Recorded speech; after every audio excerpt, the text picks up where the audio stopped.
मध्य प्रदेश की प्रमुख फसलें तथा उत्पादक क्षेत्र, MP major crops and productive sector, ये टॉपिक है आज की वीडियो का। ये वीडियो बनाया है एमपी के एग्जाम्स को ध्यान में रखते हुए, जो आगामी एग्जाम्स हैं उनको ध्यान में रखते हुए।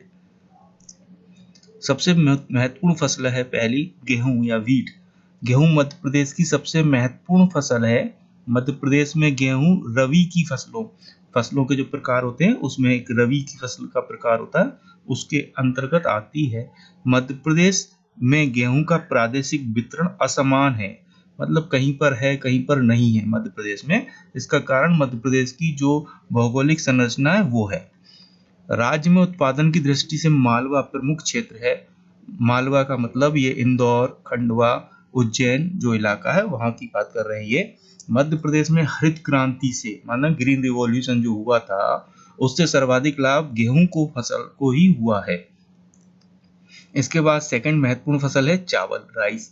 ये अविभाजित मध्य प्रदेश, माने जो मध्य प्रदेश 2000 से पहले की स्थिति थी जिसमें छत्तीसगढ़ अलग नहीं हुआ था, तब की बात कर रहा है ये।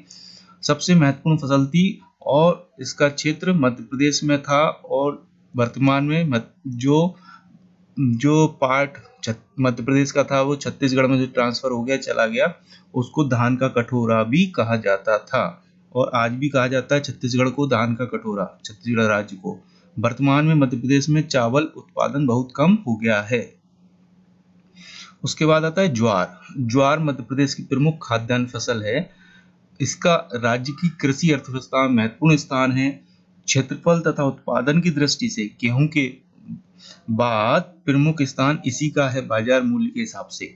मध्य प्रदेश में ज्वार खरीफ की फसल के अंतर्गत आती है। खरीफ की फसल, रबी और खरीफ जो होती है उसकी बात कर रहे हैं यहाँ पर। मक्का जो है खरीफ की फसल है।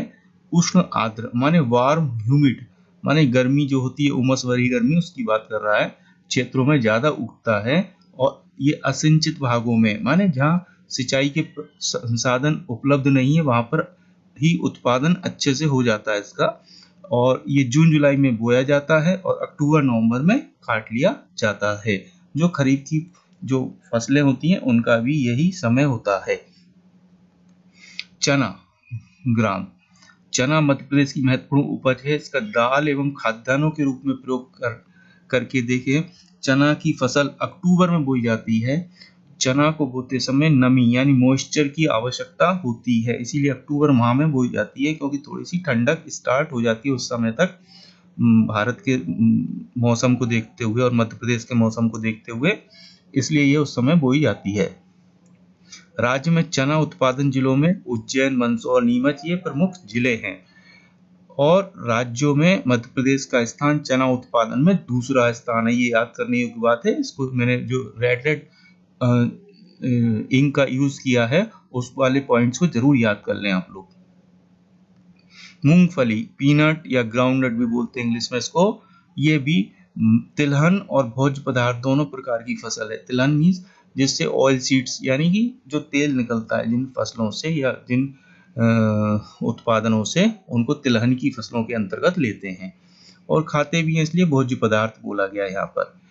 रेतीली दोमट मिट्टी जो काली मिट्टी होती है उसमें इसका उत्पादन अच्छे से हो जाता है, जहाँ पर कार्बनिक पदार्थ और कैल्शियम आसानी से मिलते हैं उन जमीनों में। मूंगफली को सस्ता काजू भी कहा जाता है या गरीबों का काजू भी कहा जाता है। इसमें प्रोटीन की मात्रा मांस यानी मीट की तुलना में 1.3 गुना होती है, अंडों एग्स से 2.5 गुना और फलों यानी फ्रूट से 8 गुना अधिक प्रोटीन इसमें पाया जाता है। और तेल की मात्रा भी प्रतिशत में 44 से लेकर 55% तक होती है। सोयाबीन मध्य प्रदेश की प्रमुख फसल है।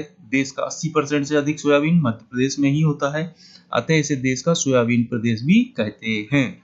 बहुत बार क्वेश्चन आया है, मध्य प्रदेश को सोयाबीन प्रदेश कहते हैं। सोयाबीन दैनिक जीवन में केवल दलहन और तिलहन, pulses and oil seeds protein की मात्रा ही उपलब्ध नहीं कराता, बल्कि नगदी फसल भी के रूप में ये लोगों को लाभप्रद है। किसानों के लिए आय का साधन भी है, कैश क्रॉप के अंतर्गत भी आता है ये। अलसी, लिनसीड। अलसी बीज तिलहन के अंतर्गत आता है, माने ऑयल सीड जो फसलें होती हैं जिनसे तेल मिलता है उसके अंतर्गत आता है और ये सभी प्रकार की मिट्टियों में उत्पादित हो जाता है। मध्य प्रदेश में अलसी रबी की महत्वपूर्ण फसल है। रबी जो खरीफ, मैंने स्टार्टिंग में बताया था फसलों के प्रकार, रबी, खरीफ और जायद की फसलें होती हैं, वो प्रकार होता है, उसमें बात कर रहा रबी की फसल है।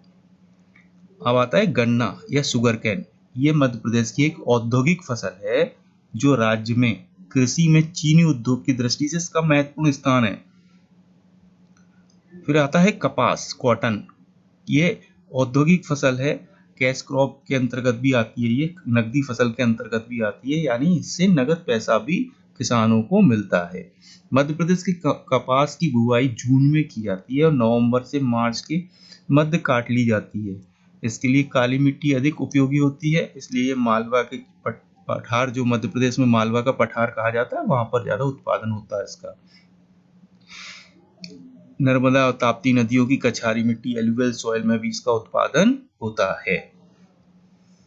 अरहर, पिगान पी। अरहर राज्य की प्रमुख दाल है। इसे तुअर नाम से भी जाना जाता है। तुअर उत्पादन में मध्य प्रदेश का प्रथम स्थान है। ये याद करने योग्य बात है, प्रथम स्थान है। ये वर्षा के प्रारंभ में जुलाई माह में कपास और ज्वार के साथ बोया जाता है और ज्वार तो सितंबर अक्टूबर में काट ली जाती है, लेकिन तुअर जनवरी से फरवरी माह में काटी जाती है। ये याद करने योग्य बात है, दोनों में अंतर है। ज्वार सितंबर अक्टूबर में काटी जाती है और ये जनवरी से फरवरी के बीच में काटी जाती है। इस प्रकार से ये वीडियो कैसा लगा आप जरूर मुझे कमेंट बॉक्स में लिखकर बताएं।